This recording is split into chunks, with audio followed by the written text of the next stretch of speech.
Spring, 1945. The Daimler-Benz factory in Sindelfingen is a pile of scorched brick and twisted steel. Allied bombers have wiped out 70% of the company's buildings. The machines that once built some of the finest cars on Earth are melted, buried, gone. This isn't even the first time this company has been leveled, and within a decade, it will roll out one of the most iconic cars ever made. Two men who never met started this company. One woman saved it before it even had a name people trusted, and the badge doesn't carry either of their names. Let's go back to 1885. Mannheim, Germany, 1885.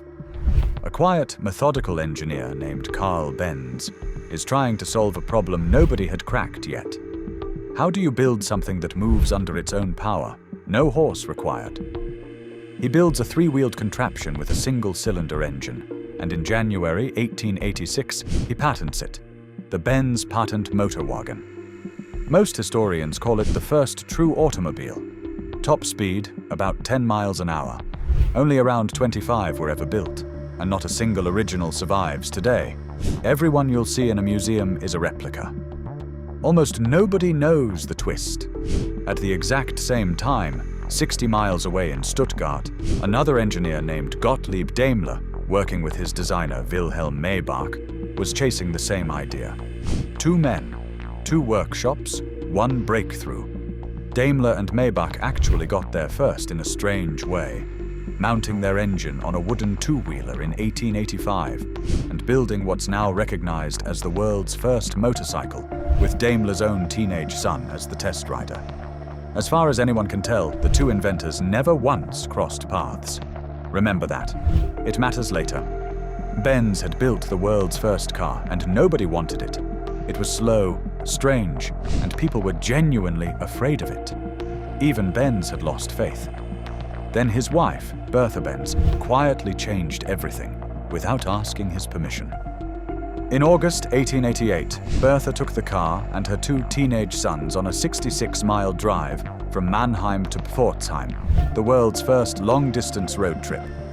She never told her husband she was leaving.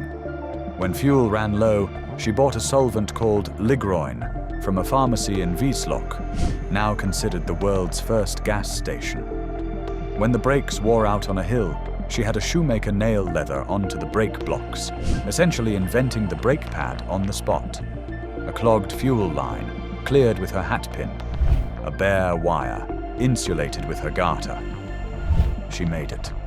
The publicity from that trip is what finally convinced the public the car actually worked, and the company's first real sales followed.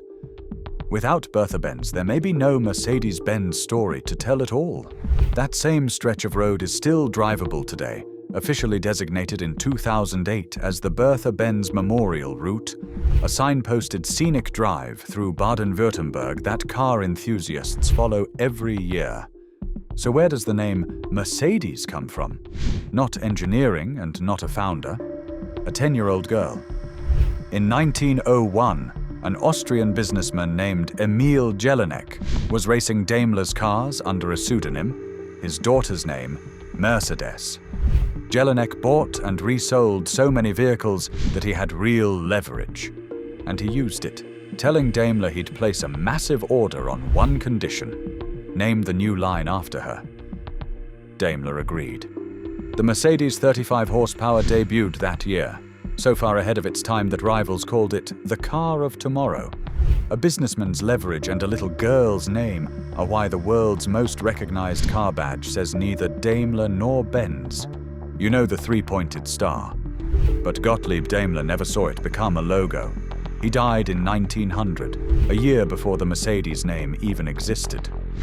Years earlier, he'd sent his wife a postcard with a small hand-drawn star over their house, telling her his engines would one day power vehicles on land, water, and air.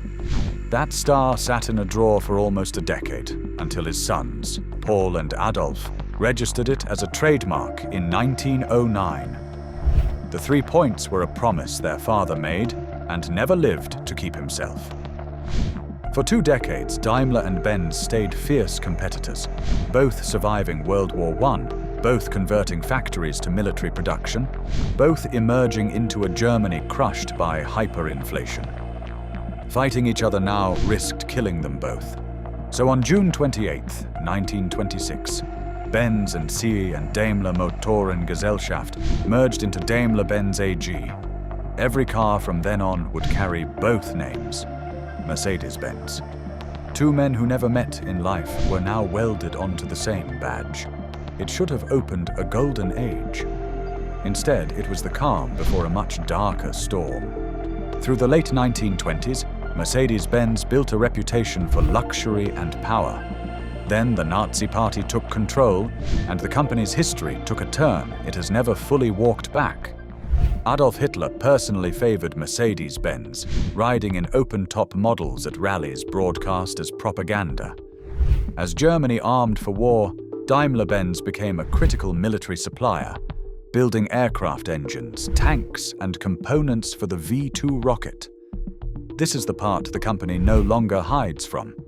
Starting in the early 1940s, its factories used forced labor on a massive scale. Prisoners of war, deported civilians, concentration camp inmates, working under brutal conditions. By late 1944, nearly half of the roughly 63,000 people employed across its plants were forced laborers.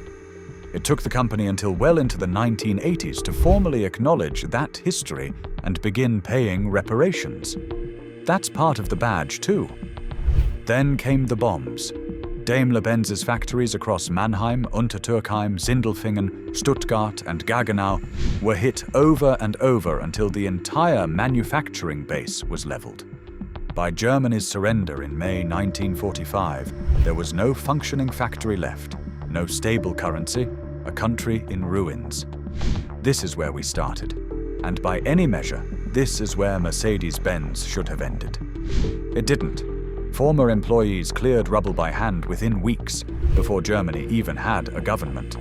They scavenged parts, rebuilt machines, and restarted production out of pure stubbornness. As West Germany's post-war recovery, the Wirtschaftswunder, took hold, Mercedes-Benz rose with it. In 1954, less than a decade after standing in ash, it unveiled the 300 SL Gullwing. Its upward swinging doors born from a chassis whose high-side rails made conventional doors impossible to fit. Engineers turned the floor into a legend and one of the fastest production cars on Earth. From there, Mercedes-Benz began rewriting the industry's rules. In 1952, engineer Béla Bareigny patented something that sounds backwards: a car designed to crumple. He split the vehicle into 3 zones: a rigid passenger cell in the middle, with front and rear sections built to collapse and absorb a crash before it reached the people inside. It's now standard in nearly every car on Earth, though it took another 7 years before the design reached an actual showroom, debuting on the 1959 Fintail sedans. Bareigny went on to file more than 2,500 patents in his lifetime, which is why he's remembered as the father of passive safety.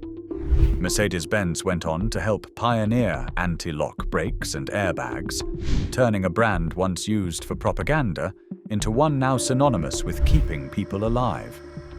That 3-pointed star on a taxi in Berlin or a sedan anywhere else belongs to 2 rivals who never met, saved by a wife's unauthorized road trip, named after a little girl, carrying a promise its founder never lived to see kept, tangled in one of history's darkest chapters, and bombed to rubble not once but twice. It always came back.